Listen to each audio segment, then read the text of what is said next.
It's a special edition of HN Live today, previewing the Alberta Junior Hockey League semifinal. I'm Shawn Mullin along with Dave Dawson, and on the program today, we'll be joined by the head coach of the Drumheller Dragons, Kevin Hasselberg, whose team takes on the Calgary Canucks in one semifinal. Shawn Martin, head coach and general manager of the Whitecourt Wolverines, will be facing off against the Canmore Eagles in the other semifinal. And Dave, that matchup is particularly interesting to me as Canmore pulled off a big upset in that last round.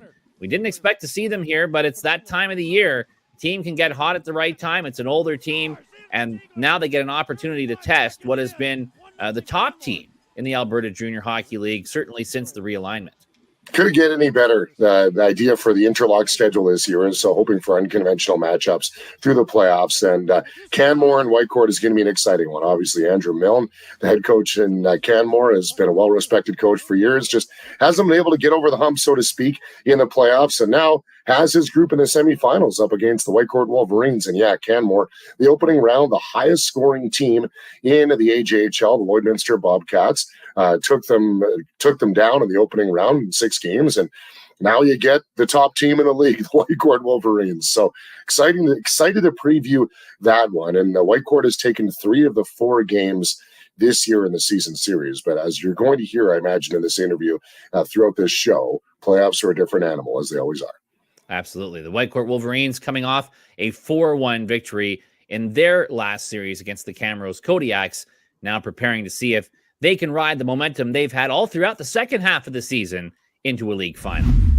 And to preview the semifinal series with Whitecourt and Canmore, now joined by the head coach and general manager, he is Shawn Martin. Shawn, thanks so much for making time for us today.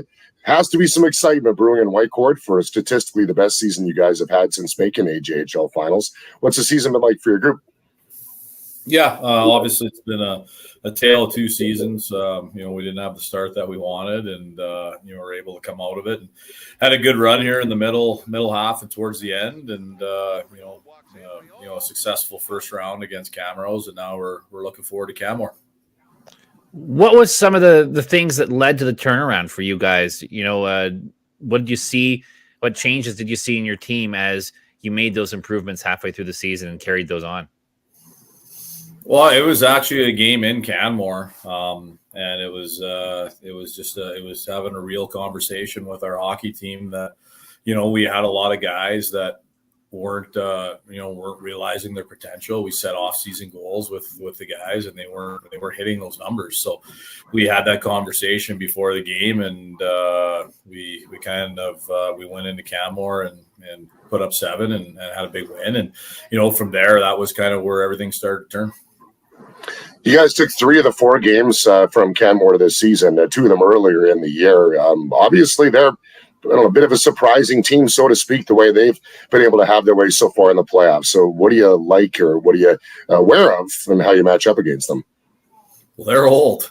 I haven't done the numbers, but I was going through their roster, and that's probably got to be the oldest team that's out there. So when you're playing veteran-laden teams, you can never overlook them. And, Andrew's a good coach. He's been around for a long time. So they're definitely a team that we need to be aware of, and we have to be ready from the drop of the puck here in game 1. Obviously, your scoring has been pretty balanced so far in the playoffs. 11 players with 3 points or more, 6 with 4 points or more. So you haven't really leaned on one line or another. How key is that to the success you guys have had and will need to have going forward? Yeah, it's obviously, something that we've always, since I've taken over here, is we've, want to be a team that's very deep. And that's not just up front, but on the back end as well. And, I think if you look at our minutes, our defensemen can get spread out pretty good. And then up front, we do have the ability to run 4 lines. And, we've been able to use both goalies so far in the playoffs as well. So, it's something that I believe in, and it's kind of our team is that next guy up is going to get the job done for us. Next guy up has kind of been a situation for your goaltending, a bit of a scary injury there earlier on. How comfortable do you feel about what's going on between the pipes right now? Yeah, anytime that you lose the league's best goalie, which Ben was and got the award, that was something that we it was concerning, but luckily we did have Lucas here, who's a veteran goalie, who's with this time in the BCHL. And then we were also able to bring Nick Avakian in from Portland here, kind of right around the trade deadline. So we were lucky that we kind of covered our bases. And, I think, probably a reason we did that is we went through, 8 goalies last year. And, so this year when a team reached out and said, we might have an open guy, I would have been dumb not to do it. And so we're very happy with how Nick's come along. And, he was a big reason that we won that first round. Well, he had a great series numbers wise. How has he adjusted to your team and to playing in this league? Yeah, I think it's been a huge adjustment for him on a lot of levels. Like he's a California kid. He played in Tri-Cities. He played in Portland. He's never played in Canada. So Whitecourt's about as Canadian prairie as you're going to get. And I think when he first got here, there was a little bit of an adjustment. Obviously, the game's played a little bit different, but he's been very good for us. He's been a good teammate. Him and Lucas have both been kind of helping each other out. And like I said, whoever's in that, we got a lot of confidence. You're playing a team that, is coming off a big upset, that is playing when you're playing the best hockey of the year for them right now, and maybe different than what was expected from them. It's playoffs, it's the semifinals, so you don't really need extra motivation, but you have to lean into your players a little bit to remind them, hey, you have to play Canmore like this is any other top team.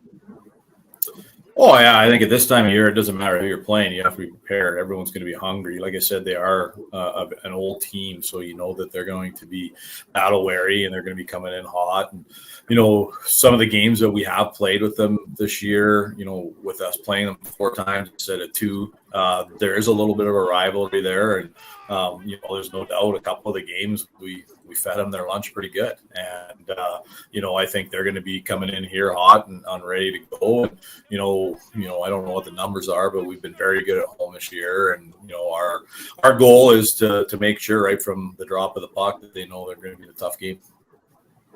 Well, Shawn, really appreciate joining us today, and best of luck in this series. And hopefully for your sake, get back to the finals again. Perfect. Thanks, Dave. That's Shawn Martin, head coach and general manager of the Whitecourt Wolverines. And what an opportunity for them, Dave. They didn't get off to the start they wanted. They were kind of hovering for a while.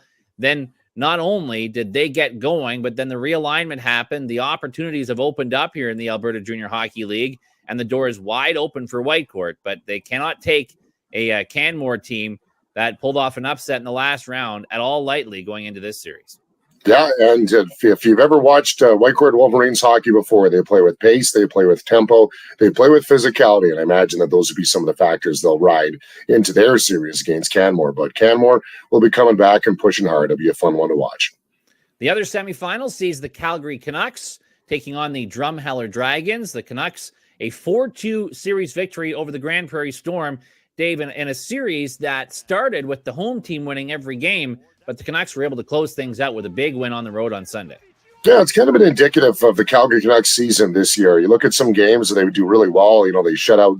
They had a couple of shutouts earlier in the year against powerhouse teams, and then they come back and they struggle in a few different games. But we really love the direction that Brad Moran has been able to go with his program. He's got some veteran leadership there, and I think it's a great opportunity for them. Their last championship was in 1999. 3 of the 4 teams heading into the AJHL semifinals this year have never won a championship. So for Calgary and Drumheller's taken 3 of the 4 meetings this season, and they've all primarily been in the back half of the schedule. So I can't wait to watch this one. It's going to be a fun series. And Drumheller, red hot in the playoffs so far, winning all 4 of their games in a series against Bonnyville. And I know they were close games. It was a hard-fought series, but they got the sweep. They're getting scoring all throughout their lineup. And they kind of limped into the end of the regular season, but have sure come out firing here in the playoffs.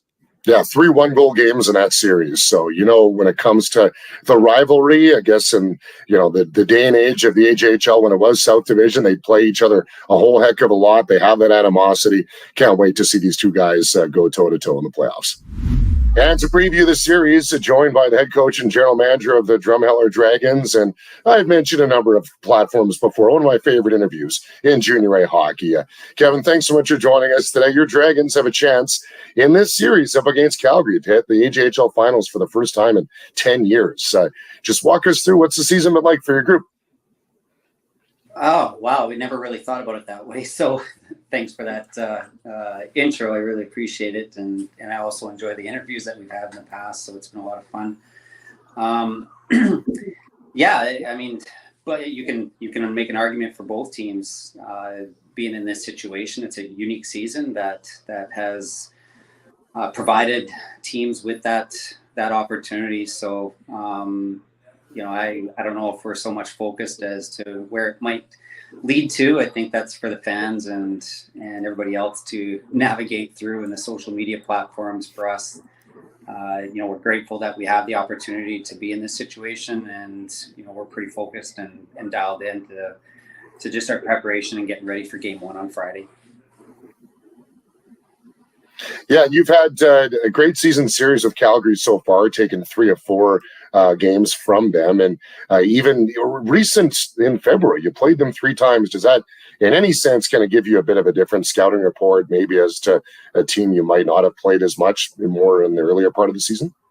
I think you can lean on that maybe for tendencies and whatnot, but playoffs is a whole different ball game, and you would have seen that in our series with Bonnyville and Calgary series with Grand Prairie, and it's a lot of highs and lows, and it's about managing the the emotional aspect of the game, and teams peak at different times, and teams ride confidence waves, and so I think more than anything, it's just really important that the players maintain a level of composure and that circulates from the staff as well. And I keep saying this to all of our recruits as well. Like, you just got to enjoy the moment and have fun with it. And fortunately, in round 1 for us, we had a lot of pretty significant moments in that series, which on paper was a 4-0 series win for us. But anybody watching that series knows that it was a much closer series than 4-0. That said, though, you found ways to win each game, and you talked about riding waves of confidence and peaking at the right time of the year. When you're finding ways to win in the playoffs consistently, like you did in that series, what are some positive traits you take out of your success there that you hope to carry over to this one with Calgary?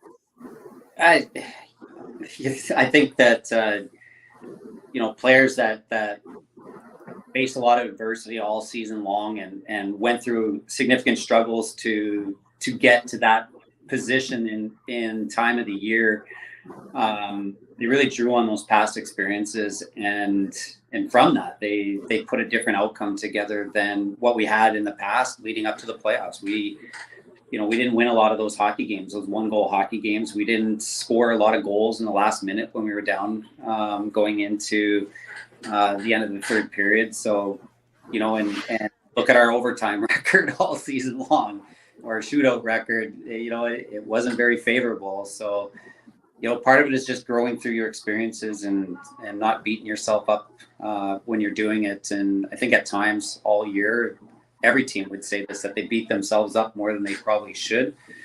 And that's why I was saying, like, the playoffs is all a whole new, ball game now. And you really just have to manage, how you approach the game and how you approach situations in the game, and just not getting too high and nor getting too low when things get a little rough. Well, Kevin, you've always been able to have guys who've been able to step up in key moments. Coy Piggin is one guy who is drawing some international attention as well. Why don't we just start there? And he was a great player for you this season. And what's the ceiling for him in the playoffs? Well, I think he's just over a point a game. He's got five points in 4 games for us, and it was a line that never played together all season long. We put that line together for the playoffs, and I think we really utilized our 19-day layoff, to build some chemistry, to build some camaraderie amongst our group. Who, going into the playoffs, we came in 0-5 in our final 5 games of the season. So with Coy, he's a player that faced a lot of adversity all season long, self-inflicted, punishment amongst himself, being so hard on himself. So, in that final game 4, he scored 2 really big goals in that hockey game, the other being in overtime. And, I think that was just an accumulation of a lot of hard days and struggles that finally got put to the light for him. And I was going to ask, I asked this as well when it came to Whitecourt, but when you look at the success you've had in the playoffs so far, 10 of your players had 3 points or better in those 4 games. And as much as, we can focus on individuals, you need depth to succeed in the playoffs. And how much did that play a key in the first round? And how much is that going to have to stay the same way as you carry on in the playoffs? Yeah, I think it was a big part of that series. Bonnyville was missing a couple players and had affiliates in the lineup and really had to lean on their key guys who took on a lot of minutes for them. And we've always been a team that's relied on depth and have played all of our players in as many situations as possible. So sometimes you get contributions from unlikely sources and unlikely situations, and we were very fortunate that everybody contributed, from our goaltenders to all the defensemen in the lineup, and we never made any changes through that whole series, and we just kept rolling our lines, and guys, every time they came up to the gate were excited to get on the ice, and I think that's half the battle, is just having players that want to be out there, that want to contribute. You're getting great contributions out of Aiden Peters so far in the playoff series. As a guy who played for the Calgary Canucks in the early portion of the year, does it give a little bit of extra sense of excitement or energy for a guy to go play up against his old team and a chance to make it to the finals? Yeah, I think you'd have to ask Aiden that question. Everybody's got a story, and Aiden's no different. And I think Aiden's, he's really developed his game over the course of the season, and he's a young man that's got a lot of self-belief in what he's capable of doing. He plays the game in a unique way, and he just needed to find his stride. And I think in that first playoff series, he's just a great teammate. He's always positive on the bench, cheering on his guys, and he gets involved. He's a very intelligent player in a lot of the right spaces on the ice, and like I said before, it's just how he conducts himself and how professional he is and saying the right things. So I don't know. I'm sure in the back of his mind, playing his former team might circulate in there, but I think for us, it's just go out there, be yourself, have fun, play your game, and just keep rolling the way he has been. Just a final one for me, and real basic. I mean, just looking at the matchup with Calgary, as Dave mentioned earlier in our conversation, you played them a number of times. So you got to know them pretty well, and certainly teams change at this time of the year. Are there some things that come to mind for you as keys to this series, things that are really going to be difference makers between the two clubs? I think in any playoff series, it's a team that's playing loose. That's you play 57 games. You play 57 games to prepare yourselves for these games, and I just think that the teams that have put the effort in to be prepared are the ones that keep moving forward. And when you look at both teams, and you break down how Calgary played in that Grand Prairie season, and how they've really changed their culture and changed their team to get ready for the playoffs. Like, that's a team that's firing on all cylinders right now, and our journey and our path has been a little bit different than theirs, and we're finding the success that we knew we had or we were capable of having in the playoffs now. So I just think that two teams are going to go head to head now, and we're going to navigate through this and do the best we can as a staff to make sure our teams are prepared one game at a time. And I think the players are the ones that are going to ultimately, the players will be the ones that decide the outcome of this series. And I know we're extremely confident in our guys, just like Calgary will be in theirs. Kevin, appreciate your time. Thanks so much. And I know through the internet bumpiness in your busy schedule, appreciate you being able to catch up. Yeah, no kidding. You guys have a great day, and look forward to chatting with you again soon. Thank you. Good luck in the series. Okay, thank you. Kevin Hasselberg, head coach and general manager of the Drumheller Dragons, who will face the Calgary Canucks in the Alberta Junior Hockey League semifinal. And we've got two terrific matchups, Dave. We knew the playoffs were going to be interesting this year. It's wide open for which team from Alberta will head on to the Centennial Cup, which we get to broadcast as the broadcast partner of Hockey Canada on hockeycanada.ca. Can't wait for that. And there will be a very fine representative from the Alberta Hockey League in there, one of these 4 teams. Yeah, in Oakville, Ontario, that trip is going to be worth one out there for sure, and it's going to be a dogfight right through. We'll also preview the championship series coming up in the final as well. And along with that, you can catch an interview with the commissioner, Ryan Bartoshik, on HM Live today's episode this week. That's right. Check out all our social media. You're already on it right now, so you can find it. Another episode, hear from the commissioner, and we're really looking forward to continue our coverage of the Alberta Junior Hockey League playoffs. For Dave Dawson, I'm Shawn Mullin. Thanks for the 2 coaches for joining us as well. Keep enjoying the playoffs. It's the best time of the year on HN Live today.